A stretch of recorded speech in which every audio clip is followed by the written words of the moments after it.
Welcome to teaching by Tanisha. अब हम अपने नेक्स्ट टॉपिक पे जा रहे हैं। अभी हम वाइगॉस्की पढ़ चुके थे लास्ट क्लास में। अब हम पढ़ने जाएंगे जेरोम ब्रूनर की थ्योरी।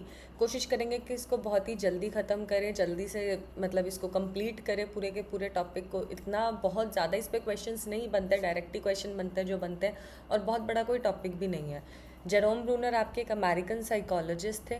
उनके ऊपर ये सारी की सारी बातें हैं। उन्होंने 3 टाइप के आपकी स्टेजेस दी है। उन स्टेजेस को जानना ज़रूरी है कि वो स्टेजेस का क्या नाम है और उन स्टेजेस के थ्रू बच्चा किस तरीके से सीखता है। इन्होंने ही ये कॉन्सेप्ट दिया है कि बच्चे को डिस्कवर करके सीखना चाहिए, मतलब बच्चे को खोज करनी चाहिए। अगर हम लोग उसके आगे ऐसी कोई सिचुएशन रखें जिसके अंदर वो खुद से उस चीज़ को ढूंढे, हमने बस उसको हिंट दिया है, खुद ही खोज के वो उसका आंसर निकाले, खुद ही डिस्कवर करके उसका आंसर निकाले, तो वो जो लर्निंग है वो सबसे बेस्ट लर्निंग होती है। प्लस उन्होंने ये भी बताया है साथ ही साथ कि किस तरीके से बच्चे हर एज के अंदर सीखने के लिए तैयार होते हैं। बस ज़रूरत इस चीज़ की होती है कि आपको उनको किस एज में किस तरीके से उस चीज़ के बारे में पढ़ाना है, लेकिन वो हर तरीके से हर मतलब टॉपिक को लेके वो क्या है, रेडी हैं सीखने के लिए। चलिए स्टार्ट करते हैं। जेरोम ब्रूनर एक अमेरिकन साइकोलॉजिस्ट थे जिन्होंने एम्फेसाइज किया किसके ऊपर, एक्टिव रोल ऑफ लर्निंग के ऊपर, सक्रिय भूमिका निभाते हैं। ठीक है, बच्चे जो हैं यहाँ पे मतलब एक्टिवली लर्न करते हैं, एक्टिव लर्नर्स हैं। जैसे पियाजे ने बोला था कि जो आपके बच्चे हैं वो क्या है, एक्टिव लर्नर्स हैं, ना कि पैसिव लर्नर्स हैं। उसके आगे देख लेते हैं कुछ की कॉन्ट्रीब्यूशंस दिए हैं ब्रूनर ने। सबसे पहला तो दिया मोड ऑफ रिप्रेजेंटेशन, अधिगम के रूप दिए। इसी अधिगम के रूप के अंदर उन्होंने क्या दी हैं, 3 आपकी स्टेजेस दिए हैं जो हम आगे पढ़ेंगे। उन्होंने स्पायरल करिकुलम के बारे में बताया है, स्पिरल पाठ्यक्रम के बारे में बताया है। उन्होंने ये बताया है कि किस तरीके से हमें पढ़ाना चाहिए, ठीक है, बच्चे को। प्लस डिस्कवरी लर्निंग के बारे में बताया, खोज आधारित अधिगम के बारे में बताया कि बच्चे को किस तरीके से क्वेश्चंस देने चाहिए या उसके आगे कैसी सिचुएशन क्रिएट करनी चाहिए कि वो खुद से खोज के उन चीज़ों को क्या कर सके, सीख सके। प्लस रेडीनेस फॉर लर्निंग कि बच्चे हमेशा क्या है, अधिगम के लिए तैयार ही बैठे हैं, बस देर ये है कि उनको कैसा टीचर मिलता है और वो किस तरीके से उनको पढ़ाता है। देख लेते हैं मोड ऑफ रिप्रेजेंटेशन के अंदर उन्होंने आपके अलग अलग 3 स्टेजेस दी हैं। सबसे पहले तो उन्होंने ये बताया कि बच्चा किस किस तरीके से सीखता है।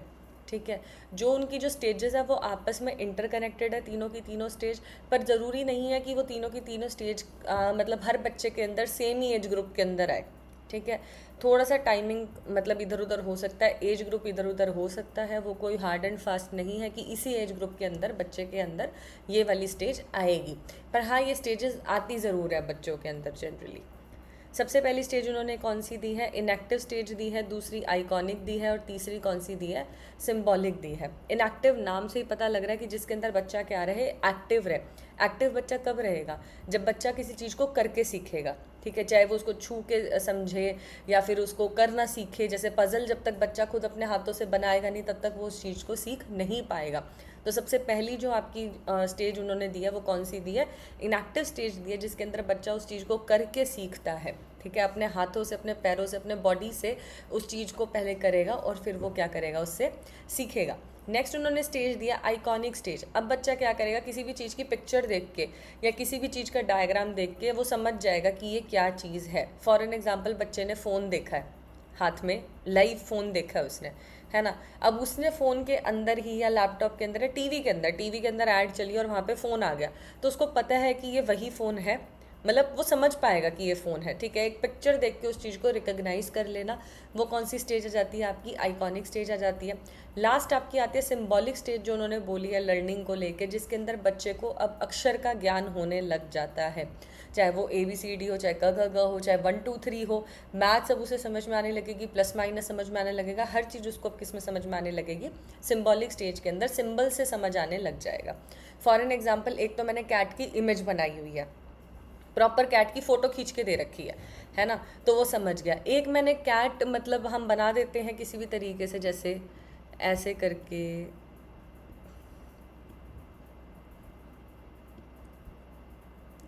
समथिंग लाइक दिस, ऐसे करके अगर हम बना दें, ड्राइंग मेरी बहुत अच्छी नहीं है गाइस, है ना, मतलब 2 4 सिंबल्स का यूज़ करके बना दे।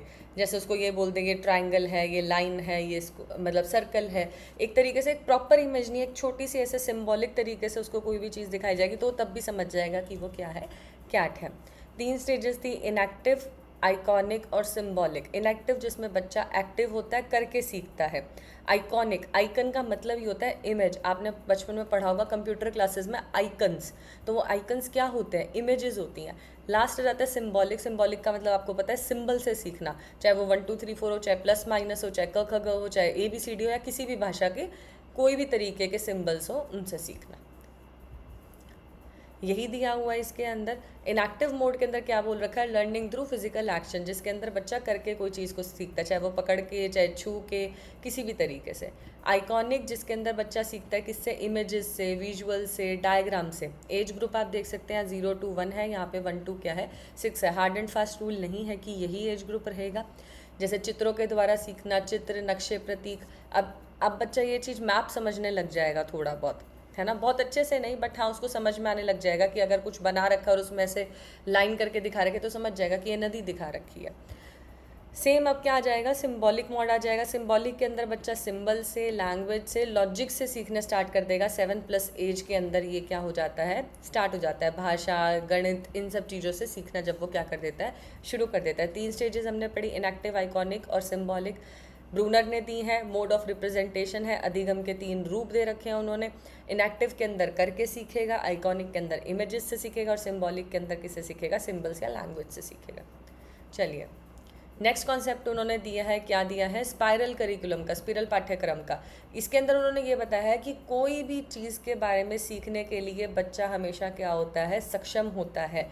Child at any as, child किसी भी एज में हो, अगर उसको एज अप्रोप्रिएट वे से सिखाया जाएगा तो वो हर चीज़ को क्या करेगा, सीख जाएगा। फॉर एन एग्जाम्पल, एक छोटा सा बच्चा है, उसको नहीं पता कि पौधा बीज से कैसे बन रहा है, लेकिन आप उसको वो चीज़ सिखा सकते हो उसकी एज के हिसाब से। पर तब वो जब बच्चा बड़ा हो जाएगा, ठीक है, 10+ हो जाएगा, 10+ ईयर में आ जाएगा, तब उसको धीरे धीरे समझ में आने लगेगा, अरे लीव्स भी अलग अलग किस्म की होती हैं, कुछ ना कुछ डिफरेंस होता है इनके अंदर।